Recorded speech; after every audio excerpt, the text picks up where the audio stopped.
টাঙ্গাইল শহর থেকে 18 কিলোমিটার পশ্চিমে এই গোলচত্বর চরটি অবস্থিত। টাঙ্গাইল সদর উপজেলার ধলেশ্বরী নদীর কোল ঘেঁষে জেগে উঠেছে গোলচত্বর চর। নদী ভাঙা ও দরিদ্রতার শিকার হওয়া মানুষগুলোই এখানকার প্রধান বাসিন্দা। টাঙ্গাইল সদর উপজেলার পশ্চিমে অবস্থিত মাহমুদনগর ইউনিয়নের মতো অনেক এলাকায় যোগাযোগ ব্যবস্থা খুবই দুর্বল। বিশেষ করে ধলেশ্বরী নদীর কারণে এই অঞ্চলের অনেক গ্রাম মূল ভূখণ্ড থেকে বিচ্ছিন্ন হয়ে আছে।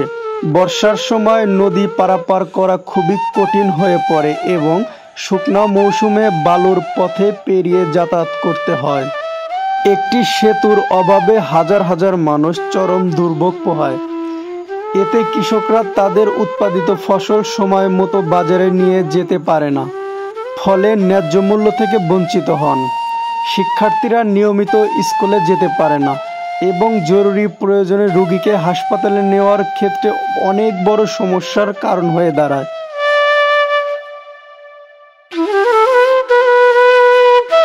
ধলেশ্বরী নদী ভাঙনে প্রতি বছরেই অনেক পরিবার তাদের ভিটামাটি হারায়। এছাড়াও বন্যা ও শীতের সময় তীব্রতা তাদের জীবনকে কঠিন করে তোলে। বিশেষ করে শীতকালে উত্তর হিমালয় আবহাওয়ার নিম্ন আয়ে মানুষ ও কৃষকের বেশি সমস্যায় পড়েন। যদিও এই অঞ্চলের মাটি উর্বরতা এবং কৃষিকাজ এখানকার মানুষের প্রধান জীবিকা, কিন্তু যাতায়াত ব্যবস্থা দুর্বলতার কারণে তারা তাদের উৎপাদিত পণ্যের সঠিক মূল্য পান না। অনেক সময় ফসল নষ্ট হয়ে যায়, যার ফলে কৃষকরা আর্থিকভাবে ক্ষতিগ্রস্ত হয়ে পড়েন। আমি সবসময় গ্রামের প্রকৃতি নিয়ে ভিডিও করে থাকি।